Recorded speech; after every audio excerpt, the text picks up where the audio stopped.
So this film deals with a comedic writer who was struggling with memory loss, dementia, and Tiffany plays a character who befriends him and wants to help him through this disease that he's living with. And I've had experience with a family member who currently has dementia, and unless you've been around somebody or you know what that's like, it's really hard to explain what it's like Mm. to comfort somebody while they're dealing with this, because really your hands are tied and I hate to say it, but there's nothing that can be done. There's no surgery, Right. no pills. It's really just about making them comfortable while this, disease progresses. And Mr. Crystal, you've unfortunately lost some people who we were all huge fans of, with Gregory Hines and of course Robin Williams. And I just wanted to know, how did those experiences dealing with that loss strengthen the relationships that you have with people coming up now, such as Tiffany Haddish and other people in the industry that you work with?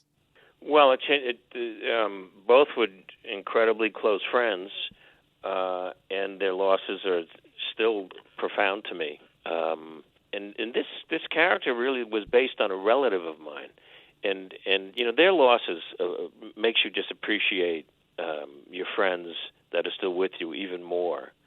And Robin's loss, to a disease that he had of Lewy bodies, was particularly painful because it was just nothing that you could do about it. And Gregory had died years before, and these are when you lose your friends, it's an excruciating thing that you just have to absorb the body shot and move forward and try to make other people's lives better, including your own.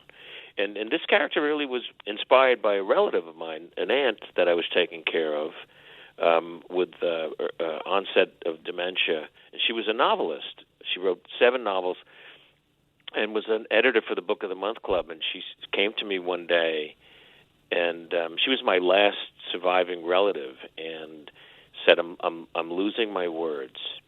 And she was, fearful and panicked about it, and all we could do was just, as what happens in the movie, take care of her throughout the process. The whole thing changes to, I'm there for you no matter what you're going through. I'm there for you. So it brings out a compassion in her, and she ends up giving up a big part of a big break in her career to do the right thing, to take care of somebody who actually helped her. So it's a beautiful story.